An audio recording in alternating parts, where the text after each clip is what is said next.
tout le monde n'est visiblement pas ravi de l'arrivée des Jeux Olympiques de Paris en 2024. Une célèbre animatrice qui habite sur une péniche dans la capitale s'est plaint de l'arrivée de la cérémonie et des promesses non tenues. Si est l'événement sportif de l'année 2024 et il aura lieu chez nous, en France, mais tout le monde ne partage pas le même enthousiasme. L'an prochain, la ville de Paris, ainsi que plusieurs villes de France, vont accueillir les Jeux Olympiques et comme tous les 4 ans, la cérémonie d'ouverture va certainement être l'un des points forts.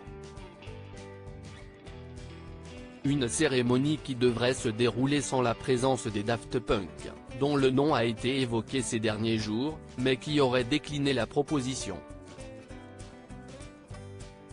Pour ce qui est du lieu, les organisateurs ont choisi de faire ça sur la Seine, ce qui ne plaît visiblement pas à tous les riverains. Présente sur le plateau du 20h de Ruquier ce mercredi 25 octobre sur BFM TV, Christine Bravo a tenu à pousser un gros coup de gueule contre la ville de Paris. Dans un premier temps, Laurent Ruquier explique à David Douillet, présent hier soir, et aux téléspectateurs que l'animatrice de 67 ans possède une péniche sur la Seine. Ça fait 6 ans que j'attends la sécurité sur les quais de Seine. Ça fait 6 ans qu'on est attaqué, qu'il y a des exactions tous les soirs, qu'il y a de la viande saoule qui tombe dans l'eau. La brigade fluviale qui vient les ramasser. Du vandalisme chez les pénichards, lance-t-elle, visiblement exaspérée par la situation. Un gros coup de gueule contre la ville de Paris et donc la maire en place Anne Hidalgo, même si Christine Bravo ne la nomme pas tout au long de sa diatribe. Alors, comment ils vont faire à 8 mois des Jeux? Moi je me marre.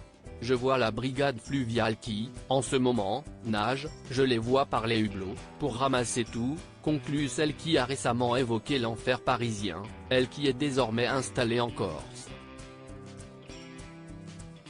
Une critique pour le moins violente de la part de Christine Bravo, mais qui semble faire beaucoup rire Laurent Ruquier et le reste du plateau. Il faut dire que les défis sont nombreux pour les organisateurs des Jeux de Paris, qui sont attendus au tournant. Si le refus des Daft Punk est un petit coup dur, les téléspectateurs s'attendent à un spectacle grandiose et on a déjà hâte de voir les surprises qu'ils nous réservent.